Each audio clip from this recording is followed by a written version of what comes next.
how to use a promo code on Prizepicks. So I'm going to show you how we can do it for a new account as well as an existing account. So the first step will be going to the Prizepicks website or opening up the app. If we select sign up for account and begin the account creation process, during the registration, you'll see a field labeled promo code or something like that.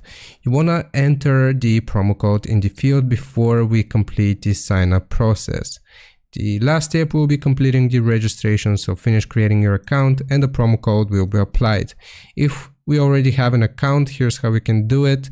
We want to visit the deposit page, so we just want to log in and navigate to the deposit section of the app or the website, and you will see a promo code field there. So look for a field labeled promo code on the deposit page and enter the code and proceed with your deposit.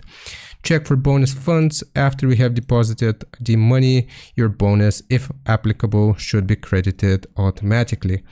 I hope this answers your questions. Leave a like and sub. I'll see you next time.